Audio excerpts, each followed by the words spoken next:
going on, boys and girls? Don't you hate Fallout videos? Don't you hate after a bad result when I come out and say, guys, try and lift your head for the next one. Let's get over it and move on. And then try and pump up the fan base to make everybody forget how horrible we was. I hate those videos. So anyway, guys, here's the Fallout video. No, listen, everybody, just keep yourself lifted, man. Keep yourself inspired. Keep yourself motivated to support the team, because I keep telling you guys time and time again, this was shown by the end of yesterday's game when, as I said, 3 or 4 players just collapsed flat out on their backs at the final whistle, because even though we didn't look it, they gave everything. But they're running on empty, guys. They are running on empty.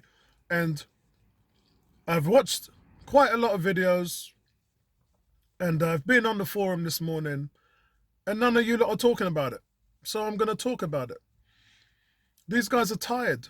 They've overcome COVID. They've overcome injuries. They've overcome the busy period. And they're absolutely exhausted. And it's the physical, it's the mental, it's everything.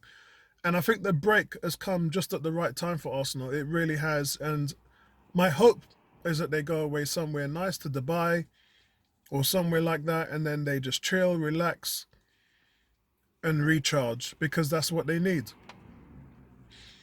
They also need transfers to deal with the deficit of players that we have, mainly up top, because whether the Arthur Melo deal gets done now or whether it doesn't, I don't care, because in the next game, you've got Partey, you've got Xhaka back from suspensions, and El Nene would possibly be back from the African Nations Cup, which finishes on the 9th of February, by the way. So that's in 2 weeks' time. So it doesn't really matter about the lack of midfield options that we've had, and that has been, for me, something I've identified in being the main problem for us, and not in the way that you guys are thinking of, in the way that we haven't scored any goals. Because what happens when you take a number 10, who's the most creative player in the Premiership since the 1st of November, and then you throw him way back in a deeper role, playing at a holding midfielder, what actually happens in that respect is that you're not doing as much damage at the top end as you'd like to see. And that link and momentum play and the overlaps and all these different things that are happening are just not benefiting the team in a much deeper role. Now, granted, he had our most successful numbers yesterday, and out of the 12 shots at half-time, only 2 of them were on target, and both were by Martin Odegaard. Which, by the way, credit to Burnley for digging themselves in. It's anti-football. It's something that we don't really like as Arsenal fans, but it gets the job done. And yesterday kind of reminded me of a Bolton or a Stoke. It reminded me of those games where teams just dug themselves in and dared you to beat them. And we had nothing to beat them. And we kind of knew that. At halftime, you guys even heard me say that this has got 0-0 written all over it. It's nice, isn't it, when you get to watch my videos as the game goes along, as the day goes along, actually, because you can see my thoughts before the game, at halftime, and then at full time. But halftime's important because you see me kind of analyze what's going on and then kind of make that prediction of what changes need to be made, if any. And I didn't think that we could do much, because I went into the preview and I went into the pre-game saying we got 5 youngsters with no Premiership experience on the bench. And then we got a guy, Eddie Nketiah, who needs playing time, of course, we can all agree. But in the limited 10 minutes that he's getting, he ain't going to do nothing in 10 minutes. And Lacazette has had his chance. This is another thing. So Nketiah comes on for 10 minutes and all of a sudden it's his fault. That's what I'm reading in the forums. Nketiah is never going to make it at Arsenal. He knows that. That's why he's trying to leave. And no, guys, it's not his fault why we didn't win, because if you played him and started him, then you could say it's his fault because he didn't do well, he didn't score. But what you're not talking about is Lacazette. It's nice to blame Nketiah for playing for 10 minutes and not scoring, But there's another guy who actually played for 90 minutes and didn't do nothing to score a game. And sometimes it's fine lines when you get one chance. Just one chance. He's had a few, he's had more than one. But it's the chances that he gets. He's not even hitting the target. Forget about scoring. A striker at least has to make a goalkeeper earn his keep. Make the goalkeeper do some work. At least get a shot on target. Lacazette ain't even hitting the target. And really, for me, as I said, it exemplifies the fact that we need a striker.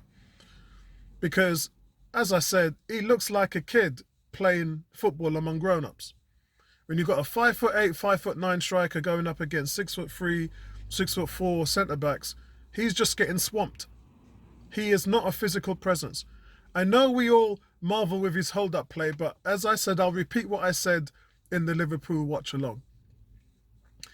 Aubameyang, in his hold-up and link play, we could say was a 3 out of 10. Not good enough. And everybody says Lacazette's a better player. He is. We all agree.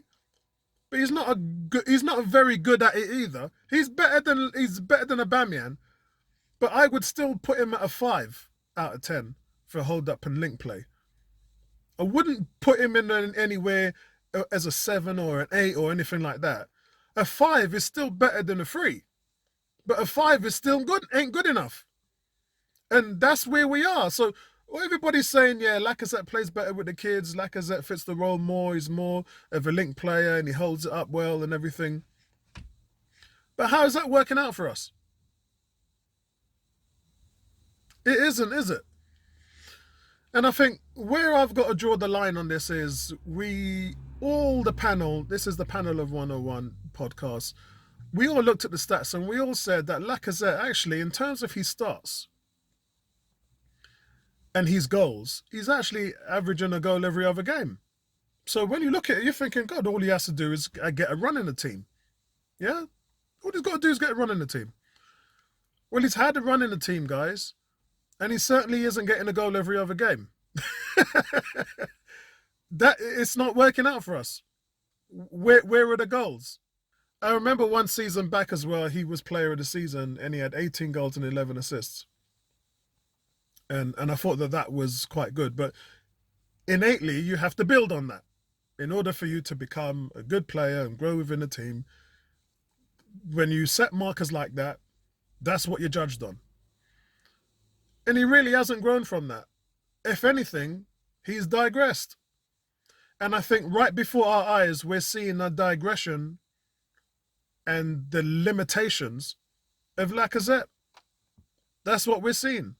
So all of this stinks as desperation for Vlahovic, and now we're talking about Isak. But again, I said 40% chance Vlahovic. And I think at the moment now, Arsenal's probably got to have one more last-ditch effort, and then I think you've got to walk away, because it goes beyond your ethics now, doesn't it?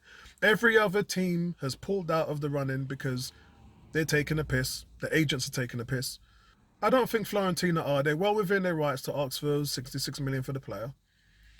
But come this summer, in the next 5 months, he's worth half of that because he'll only have 1 year left. And teams who are scrapping around for money are thinking, boy, you know what? Why am I going to waste 38 million when I can get him for 30 million in the summer? Why am I going to throw... Fiorentina are desperate to get this deal done with Arsenal.